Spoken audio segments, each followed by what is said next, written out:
The kingdom of Kush, long ago, nestled in the golden sands of Nubia, south of the grand Egyptian empire, lay the magnificent kingdom of Kush. A land of prosperity and wonder, Kush was famous for its lush fields by the Nile, its wealth of gold, and the wisdom of its rulers. At its heart stood the great city of Meroe, with temples that touched the heavens and pyramids that stood proud against the desert winds. The king of Kush, the ruler of Kush, was King Taharqa, a wise and just leader who was said to have the strength of a lion and the wisdom of the gods.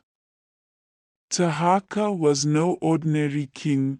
He carried the sacred crown of Kush, a golden diadem adorned with a double cobra, symbolizing the union of the heavens and the earth. It was said that only a king who could summon the Nile floods, bring bountiful harvests, and unite the people could wear the sacred crown. Legends whisper that Taharqa could speak to the spirits of the ancestors and that they guided his decisions in times of peace and war. The norms and traditions of Kush, the people of Kush lived by ancient traditions passed down through generations. Among the most sacred of these was their devotion to Amun, the supreme god of creation. The grand temples of Kush were filled with offerings of gold, incense, and carved stone, and every full moon, the people gathered to sing hymns and dance in honor of the gods. Marriage in Kush was a sacred ceremony, unlike any other in the lands beyond.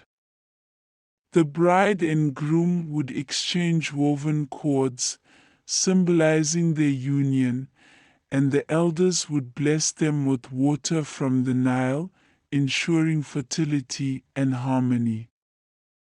The warriors of Kush were also unique. They were famous for their archery, and every warrior was trained to shoot from horseback with unerring accuracy. It was said that a Kushite archer could pierce a fly's wing from 100 paces. The uniqueness of the Kushites, the people of Kush, were known for their ebony skin, intricate braids, and jewelry crafted from gold and ivory. But their most remarkable trait was their wisdom in balancing power and nature. They built reservoirs to store water during droughts, ensuring that their crops flourished even when the Nile ran low. The women of Kush held a unique position in society. They could inherit property, lead armies, and even rule as Kandaks, queen mothers. These powerful queens were revered as protectors of the land and advisors to the king. A strange tradition among the many fascinating traditions of Kush, there was one that perplexed outsiders, the ritual of the golden lotus. Once every year, during the festival of the floods, the king would sit in the great temple of Amun, holding a golden lotus flower. One by one, the elders of the kingdom would approach the king, each bringing a stone carved with a secret question.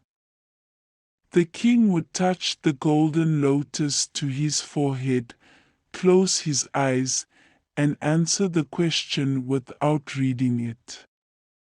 It was believed that the flower allowed the king to see into the hearts of men and hear the whispers of the gods.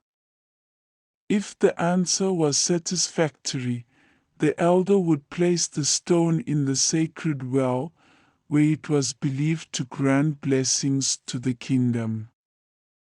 A test of wisdom. One year, during the festival of the floods, a young boy named Kenti dared to present a stone to the king. He was not an elder, nor a noble, but a humble farmer's son. His stone bore a question that had puzzled the wisest minds in Kush for decades: what binds the Nile to the heavens? The court gasped. Even the priests could not answer such a question. King Tahaka took the golden lotus, touched it to his forehead, and closed his eyes. For a moment, there was silence. Then the king smiled and spoke, "The Nile and the heavens are bound by the hopes of our people.